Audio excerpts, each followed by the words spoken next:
돌아가신 분의 유해와 유골은 누구의 소유일까요? 아니, 유해나 유골이 물건도 아닌데 무슨 소유권을 따지냐고요? 법적으로는 물건이고 소유권의 객체가 됩니다.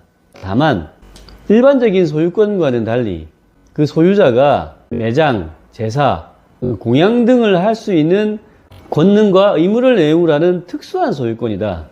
이렇게 해석하고 있습니다. 민법상으로는 유해, 유골의 소유권에 관한 명문 규정은 없습니다. 다만 1008조의 3을 보면 분묘에 속한 1정보 이내의 금양이며 600평 이내의 묘토인 농지, 족보와 재구의 소유권은 제사를 주재하는 자가 이를 승계한다. 이런 규정이 있을 뿐입니다.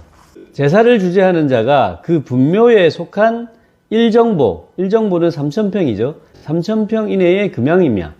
금양임야라는 것은 분묘 주위의 임야인데 거기 있는 나무와 풀을 베지 말고 분묘와 함께 보존해야 된다는 의미로 금양임야라고 합니다. 또 관습적으로 그 묘토인 농지에서 나오는 수익으로 그 분묘의 제사나 공양 등에 쓰이는 비용을 충당했다고 합니다. 제사 주재자가 분묘가 속한 금양임야 그리고 묘토인 농지, 족보와 재구의 소유권을 가진다. 그러면 지금 막 돌아가신 분의 유해, 유골은 누구의 소유에 속하느냐? 이 부분에 대해서는 명문 규정은 없지만 민법 제1008조의 3에 따라서 제사를 주재하는 자가 분묘와 그 유해, 유골에 대한 소유권을 가진다. 이렇게 해석을 하고 있습니다. 그러면 도대체 제사를 주재하는 자는 누구인가? 제사와 분묘의 주재자 그리고 그 승계에 관한 문제는 관습이 중요하게 작용하는 영역인데 다만 과거의 관습이 아니라 현재의 관습입니다. 그래서 예컨대 과거에는 여성은 종중원으로도 인정해주지 않았지만 현대에 와서는 남녀 차별이 금지된 시대에 살고 있기 때문에 여성도 종중원으로 인정하는 대법원 판결이 나온 것처럼 제사 주재자가 누구이냐의 판단에서도 남녀 평등의 시대 정신을 반영하는 의미에서 대법원이 전원합의체 판결을 통해서 기존의 판결을 변경하였습니다. 15년 전인 2008년에 우리 대법원은 전원합의체 판결을 통해서 제사의 주재자는 망인의 공동상속인들의 협의로 정하고 협의가 이루어지지 않은 경우에는 특별한 사정이 없는 한 망인의 장남 그리고 그 장남이 이미 사망한 경우에는 그 장남의 아들 즉 장손자가 제사의 주재자가 된다.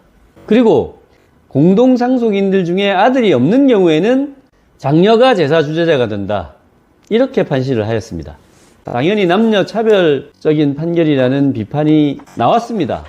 그리고 15년이라는 세월이 흐른 2023년 5월 13일 제사의 주재자는 공동상속인들 간의 협의에 의하되 협의가 이루어지지 않는 경우에는 제사 주재자의 지위를 인정할 수 없는 특별한 사정이 있지 않는 한 돌아가신 분의 직계비속 중에 남녀 적서를 불문하고 최근친의 연장자가 제사 주재자로 우선한다.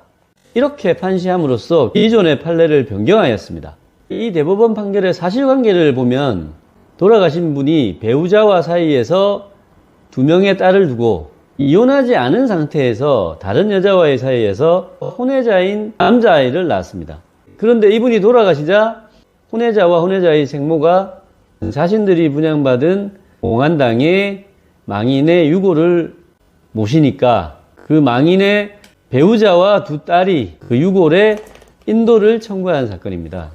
그러니까 망인에게 혼인 중에 태어난 딸 2명과 혼인 외로 출산한 아들 1명이 있었는데 만약 이전 대법원 판례처럼 장남 장손 우선 원칙이 적용되었다면 그 혼외자인 아들이 그 유골에 대한 소유권을 승계한 것이 되니까 딸들의 유골 인도 청구가 기각됐을 것입니다. 실제로 이 사건 1심, 2심 판결은 기존 대법원 판결의 취지에 따라 딸들의 청구를 기각했습니다. 그런데 이에 대한 3심 재판에서 대법원이 판례를 변경해서 남녀를 불문하고 그리고 적서, 적자, 서자 그러니까 혼인 중의 자, 혼인 외의 자를 불문하고 직계비속 중에 최근친인 연장자가 우선한다.